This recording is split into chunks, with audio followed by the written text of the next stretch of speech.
Hello to America.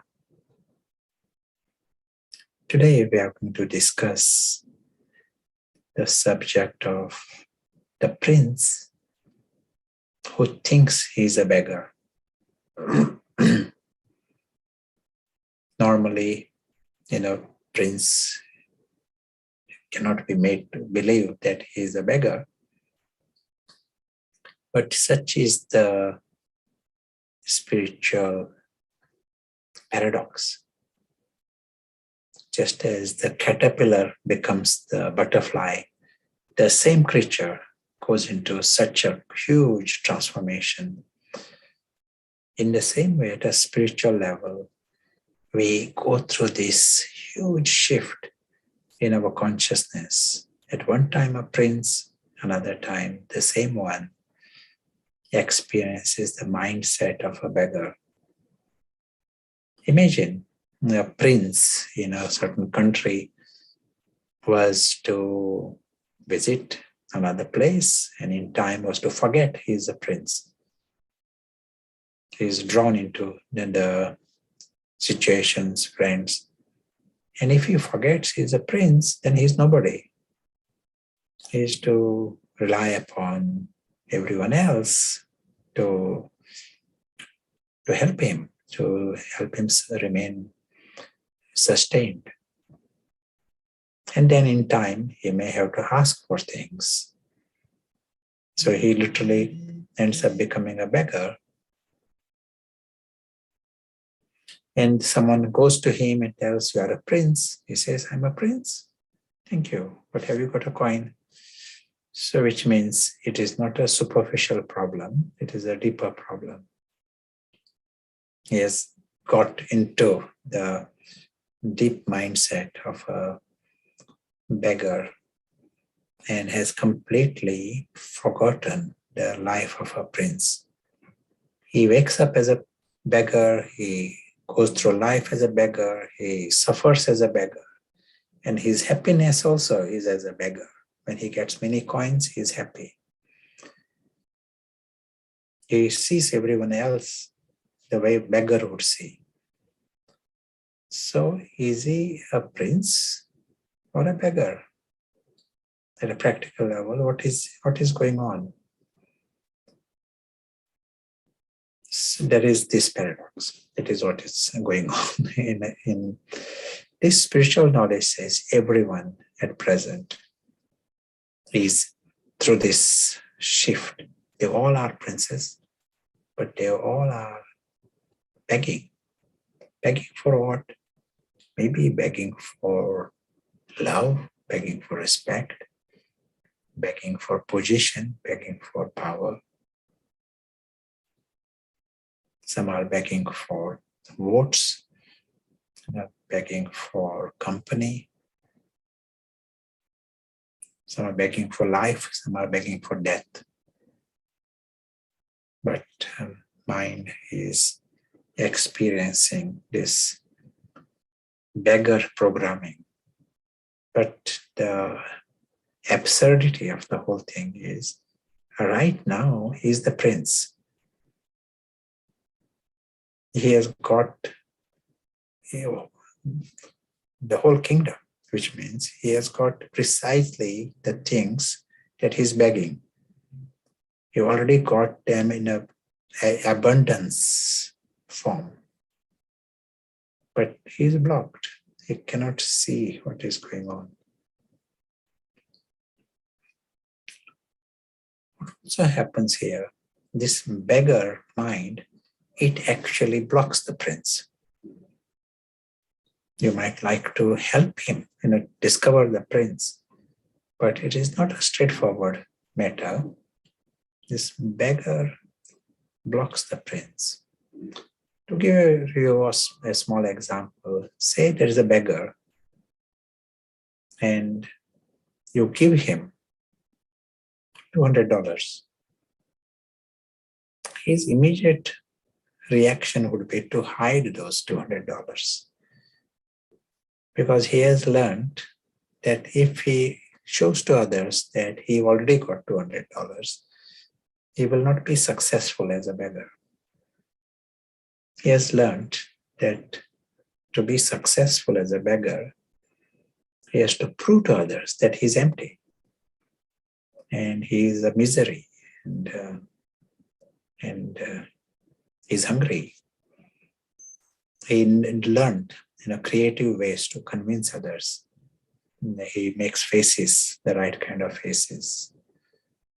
He has to show others that he's a complete disaster, and then there is success. But this goes on until he ends up convincing himself that he's empty. Go to a beggar and tell him, let us open your bag and see what you got. He will see you as a troublemaker. He doesn't want to be shown what he has got. That is like a failure to his profession. More people, everyone thinks he's empty, there is success. This is his programming. Such is the programming. If human beings go into that programming, they are blocked from seeing what they already have. Spiritual knowledge tells us that each and every one is very rich. We use the expression Om Shanti, Om, and it means peace is within you. Each one is already the embodiment of peace. The big treasures and most refined treasures like contentment and love, happiness is in each one. They are themselves immortal and secure. Such is the truth of everyone. But they can't see this because that beggar mindset doesn't want to see it. Because others might see it, and then he is not successful as a beggar. Beggar hides the prince. Prince means he has got everything. We have to break that trap that we have created in this way. Only by breaking that trap, we are able to discover the prince. One nice spiritual program, and we see this as almost a principle. Better to die than to beg. No one dies, but the beggar within will die. Taking a position where, regardless of what happens, better to die than to beg. And the bigger version of beggar is robber, and those things also come in. But even the slightest need nothing. Take that position and you will discover the prince. Only when the beggar within dies, the prince begins to breathe. And this is an instant thing. For example, in our psychology, one simple observation. If someone is content, you just create in him a desire. Everything is okay. Some child, quite happy, just create a desire that you don't have a hat, you don't have a green hat. You may have a blue hat, you don't have a green hat. And the moment you create a desire in him, he is unhappy. You create discontentment, which means you bring in the beggar and then he loses his contentment. Less these desires in anyone, more happiness there is. That is the principle.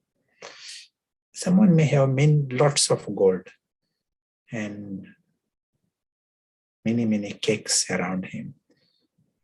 But if he creates more desires, he is miserable. So as the beggar increases, the prince is blocked. And we can use the same principle. play with this.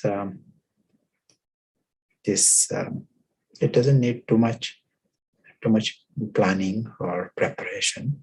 This principle, and what it is, as a meditation, see what it is like for 1 minute.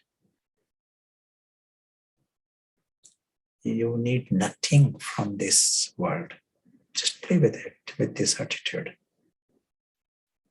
And everything will continue. Nothing will come to a halt. But you will give yourself a chance to discover the Prince. You need nothing. It includes no preference, no expectation. Life goes on. We see this as a story, as if things are happening in a story, and anything may happen next for the next minute. You are taking a position, no begging in the story. That is all. And you give yourself a chance to discover that peace and contentment and happiness for no reason, which means it is not based upon this outer world. You are discovering those very fact that you experienced it. It means it is within you. You give yourself a chance to discover the Prince. So let us experiment right now. And what we are doing here,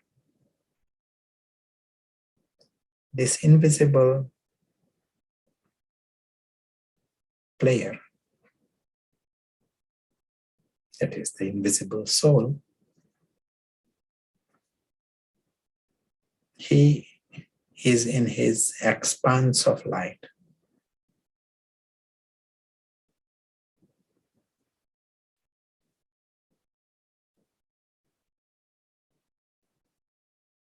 Aware that this dimension is timeless.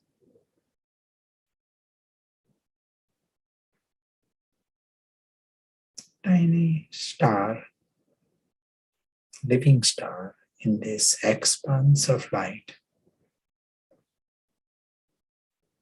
The whole thing exists forever.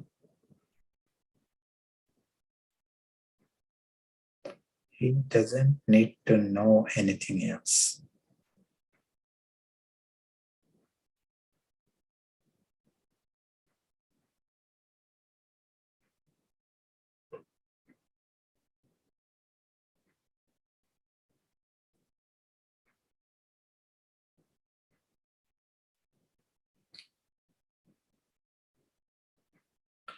Thank you. So when he doesn't need to even know anything else, lots and lots exist in this world. Universe is so big. But if he doesn't need to know even, so he doesn't need anything for his existence. He doesn't need to know anything from this expanse of world for his existence. We can see it as an experiment, but this experiment helps us experience the Prince. That is a good start. Experience that original strength, original virtues, and original treasures. They are most refined treasures. When you have these treasures, you are not looking for anything temporary. Everything else is nice. And they are like extra. Things come and go. But there is no desperation of a beggar. The Prince, the word is a prince, Means internally he feels full and complete, secure, carefree. He's still dealing with the same world. Beggar is dealing same world and prince is dealing with the same world. One with the beggar mind, he might even end up collecting more gold. But the biggest punishment for him is that beggar mind. Beggar is the lowest denomination in a society. And that becomes like a curse. Someone goes to the level of the robber, that itself becomes a curse. He has to deal with that robber within. Whereas at the other level, the noble mind, one who feels he's full already, he needs nothing. He's still in the world and he's still dealing with the world. But he is experiencing the prince. As was said, this is our story, everyone's story. There are these two extremes. The world will be richer if more of us experience the prince and help others discover that inner hidden prince.